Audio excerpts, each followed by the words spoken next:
ለእናንተ የሚያስብላችሁና የሚጨነቅላችሁ ሰው ማን ነው? በእጃችን ወይስ በሰው እጅ? በሰው እጅ ያለ ሰው የምናምነው ነው ወይ? የቤት እቃችን የት ነው?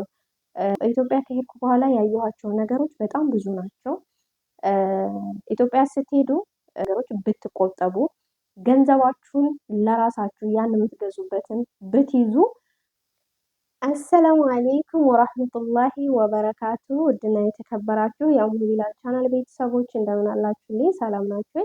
እኔ ደህና ነኝ አልሐምዱሊላህ። እንዲሁም ክርስቲያን ወገኖቼ ሰላም ሰላም ብያለሁ። ዛሬ ለእናንተ ይጠቅማችኋልና ትማሩበታላችሁ ብዬ ያሰብኩትን ወደ እናንተ ይዤላችሁ መጥቻለሁ ማለት ነው። ታዲያ ለዚህ ቻናል አዲስ ከሆናችሁ ሰብስክራይብ እንዲሁም ላይክ ሼር እያደረጋችሁ እንድታበረታቱኝ ስል በአክብሮት ጠይቃለሁ። ቪዲዮውንም እስከ መጨረሻ በማየት ሀሳብ አስተያየታችሁን ኮሜንት ላይ አስቀምጡልኝ። ኮሜንታችሁን አንብቤ እንግዲህ የምማርበት ወይም እናንተ የምትማሩበት የምንማማርበት ይሆናል ማለት ነው። ውድ ቻናሌ ቤተሰቦች ዛሬ ሌላችሁ የመጣሁትኝ ኢትዮጵያ ያው በቅርቡ እንደገባሁ ታውቃላችሁ ማለት ነው። ኢትዮጵያ በቅርቡ እንደ መግባቴ መጠን ለእናንተ ይጠቅማችኋል ያልኩት አንዳንድ ነገሮችን ልንገራችሁ። ኢትዮጵያ ሄደሽ ኑሮ እንዴት ነው ብያላችሁ በተለይ ዩቱብ ላይ ማነው ቲክቶክ ላይ እየጠየቃችሁ ነበረ። ታዲያ ኢትዮጵያ ኑሮ አልሐምዱሊላህ ሰላም ነው። ነገር ግን ለእናንተ የሚያስብላችሁና የሚጨነቅላችሁ ሰው ማን ነው? እናንተ ስትገቡ ምን አላችሁ? ምን ይዛችሁ ነው? እኛ ስንሄድ ገንዘባችን ማን ጋ ነው? የት ነው ገንዘባችን? በእጃችን ወይስ በሰው እጅ? በሰው እጅ ያለ ሰው የምናምነው ነው ወይ? የቤት እቃችን የት ነው? እንዲሁም ደግሞ አኗኗራችን የት ነው ብለን ወስነን ነው ስንገባ መግባት ያለብን ማለት ነው። ወደ ቻናሌ ቤተሰቦች እኔ ኢትዮጵያ ከሄድኩ በኋላ የአየኋቸውን ለእናንተ ነግራችኋለሁ ማለት ነው። ኢትዮጵያ ከሄድኩ በኋላ ያየኋቸው ነገሮች በጣም ብዙ ናቸው። ኢትዮጵያ ስትሄዱ ቁጥር አንድ ማድረግ ያለባችሁ ነገር ልትገቡ አካባቢ ብዙ ነገር ያስፈልጋችኋል። ብዙ ነገሮችን ለዘመድ ለአዝማድ፣ ለቤተሰብ እንዲሁም ለሌላ አንዳንድ ነገሮች እየገዛን እንገባለን እና ከነዛ ነገሮች ኢትዮጵያ ሄጄ ካየሁት የተነሳ ከነዛ ነገሮች ብትቆጠቡ፣ ገንዘባችሁን ለራሳችሁ ያን የምትገዙበትን ብትይዙ፣ ስጦታ መስጠት ካለባችሁ ለውስን ሰዎች ያንንም የራሴ ለምትሏቸው ለባላችሁ ሊሆን ይችላል ወይም የባላችሁ ቤተሰብ ሊሆን ይችላል። የባላችሁ ቤተሰብም ለእናት ወይም ለአባቱ፣ ለእናንተ ቤተሰብ ለእናታችሁ ወይም ለአባታችሁ። ከዛ ውጭ ግን እከሌ አክስቴ፣ እከሌ ወንድሜ፣ እከሌ ያጎቴ ልጅ፣ እከሌ የሚለው ነገር ይቅርባችሁ፣ ይቅርብን።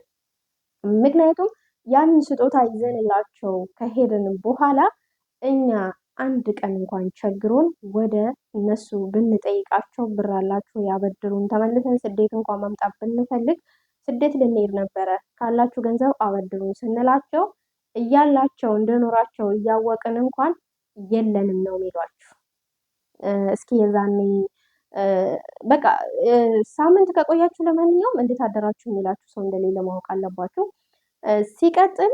ሲቀጥል ዋነኛው ነገር የምነግራችሁ እዚህ ስደት ላይ ሆነን የቤት ዕቃ እናሟላለን፣ ቤት እናስተካክላለን፣ ብዙ ነገር እናደርጋለን። ያንን ነገር ዕቃ ሳይወደድብን እያለ ብዙ ዕቃዎችን እንሰባስባለን። ከቤት ኪራይ ይሻለናል እያለን ጭቃ ቤት ላይ ብዙ ወጪዎችን የምናወጣ ሰዎች አለን እና ከራሴ ጀምሮ ያን ነገር እስከዛሬ የሆነ ሆኗል። ከአሁን በኋላ ግን እንደዛ አይነት ነገር እንዳይደገም ለራሳችን ብንሆን ራሳችንን ብናጠናክር፣ እኛ ካልጠነከርን ለእኛ ማንም ሰው እንደሌለን አውቀን ተረድተን ራሳችን መሆን እንዳለብን አውቀን አገራችን ብንገባ ጥሩ ነው። ለምን የቤት ዕቃ ይወደድብናል ብለን እንሰበስባለን። ትዳር አጋራችንም ጋር ሊሆን ይችላል፣ ሌላም ሰው ጋር ሊሆን ይችላል። እቃችንን ሰብስበን አስቀምጠን ድጋሜ ሌላ ስደት እናስባለን እና ድጋሜ በተሰደርን ሰዓት ተመካክራችሁ በቃ ለምን መሄድ እንዳለባችሁ ወስናችሁ ከመጣችሁ በኋላ የሆነ ችግር የሆነ ክፍተት ቢፈጠር እቃችሁን እንደማታገኙት እኔ እነግራችኋለሁ። የለፋችሁበትን ከማልቀስ ከማንባት ውጪ ምንም። በእርግጥ ያ እቃ ለእናንተ ለጊዜው ባይጠቅማችሁም ነገ ጧት የውመል ቂያማ እንደምትቀበሉ ማንኛውም ሰው ላይ ቢሆን መርሳት የለባችሁም። ነገር ግን ለጊዜው በጣም ያናድዳል፣ በጣም ውስጥ ይጎዳል። እሱን ነገር እያብሰለሰልን እዚህ ስራ መስራት አንችልም።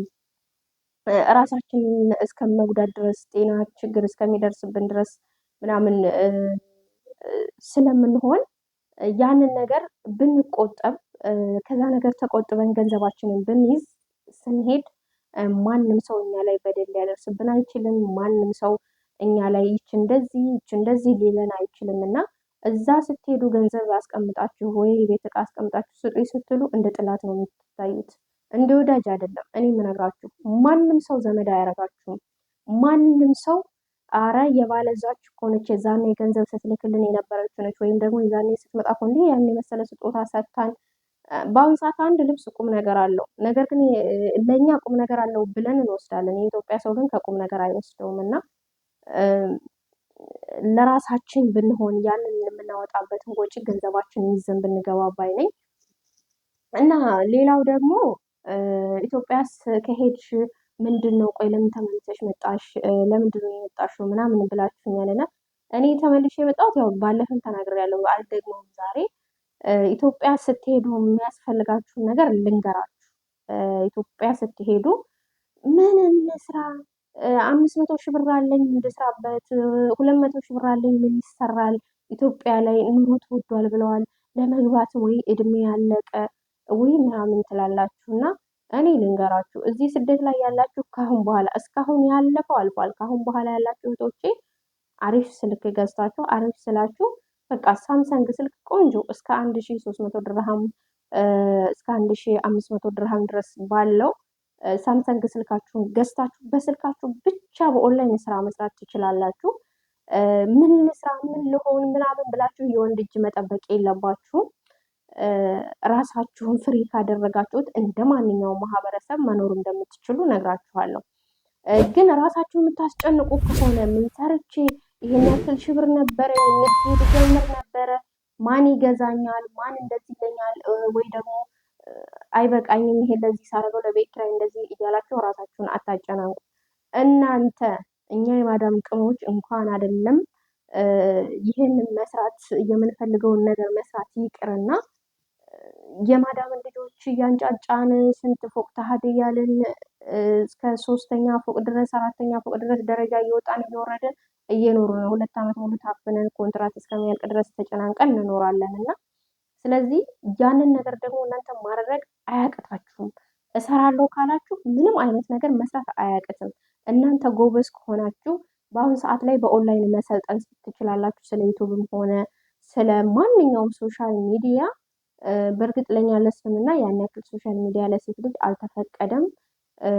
ግን እናንተ ሀያችሁን በጠበቀ መልኩ ሂጃባችሁን ሳትጥሉ ሂጃባችሁን አክብራችሁ የሰው እምነት አክብራችሁ የራሳችሁንም እምነት ባከበረ መልኩ መስራት እንደምትችሉ እኔ በእርግጠኝነት እነግራችኋለሁ ማለት ነው። ከሰራን ማንም ያከብረናል፣ ከሰራን ማንም ይወደናል።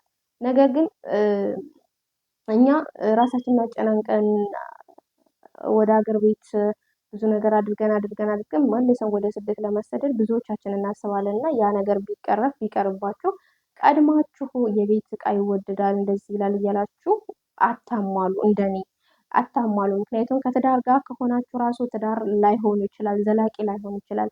ዘላቂ ካልሆነ ደግሞ ያ የለፋችበት ነው አይላችሁም። የትዳር አጋራችሁ ሁለት እናድርግ ነው የሚላችሁ። በሸሪያ መልክ አይሄድም። ሸሪያው እኮ የእሷን አትንካ እንደውም ካለ ስጥ ነው የሚለው። እና እናንተ ለፍታችሁ እዚህ በሰው ፊት ተጠብሳችሁ በእሳት ተጠብሳችሁ በነገር ተጠብሳችሁ ታሟላላችሁ። እዛ ጋ ሄዳችሁ በኋላ የሆነ ግጭት ቢፈጠር እኩል መብቴ ነው የሚላችሁ። ግን ያው እናንተ የቂያም ቀን እንደማታጡት ወደ አላህ ከነገራችሁት በእርግጠኝነት እነግራችኋለሁ። ስለዚህ ዘመድ ጋም እንደዚሁ እቃ ያስቀምጣችሁ ብር ያስቀመጣችሁ አገኛለሁ ብላችሁ አታስቡ፣ ተጠንቀቁ። አሁን ለምትገቡ እህቶቼ ቢያንስ የተወሰነ ብር መያዝ አለባችሁ። ከዛ ውጭ ግን ማንኛውንም ስራ መስራት እንደምችሉን ያስረግጬ ይነግራችኋለሁ። እና ዋነኛው ነገር ደግሞ የምነግራችሁ እንደዛ ሆኖ ገብታችሁ ራሱ ወደዚህ ሀገር ለመመለስ አስባችሁ ብር ቢቸግራችሁ ብር አበድሩኝ ብትሉ ማንም ሰው ማንም ዞር ብሎ ሊያችሁ የሚችል ሰው እንደሌለ ማወቅ አለባችሁ። እስኪ ቅድም ብየዋለሁ። እስኪ ባለዛች ነች፣ እስኪ እንደዛ ያደረገችን ልጅ ነች ምናምን አይሏችሁም። እና በገንዘባችሁ ዙሪያ ስደት ያላችሁ እህቶቼ ጥንቃቄ አድርጋችሁ ገንዘባችሁን በስነ ስርዓት ይዛችሁ ወደ ሀገራችሁ ለመመለስ በጊዜ ረጅም ዓመት አትቆዩ። ረጅም ዓመት ስደት ላይ መቀመጥ ትርፉ የጤና ችግር ነው ያመጣባችሁ። ጭንቀት፣ በቃ ብዙ እንቅልፍ ማጣት፣ ምግብ አለመብላት፣ መቆም አለመቻል፣ እንደፈለግን ውሃ እንኳን ኢቭን መጠጣት አለመቻል የጤና እክል ይገጥመናል። እና ይህን ነገሮችን ራሳችን በራሳችን ረጅም ዓመት መቀመጡ ትርፍ እንደሌለው ሲቀጥል ጭቃ ቤት ላይ ብዙ ወጪ አታውጡ። እንደ ማንኛውም ሰው የማዳበሪያ ያለ የእንትን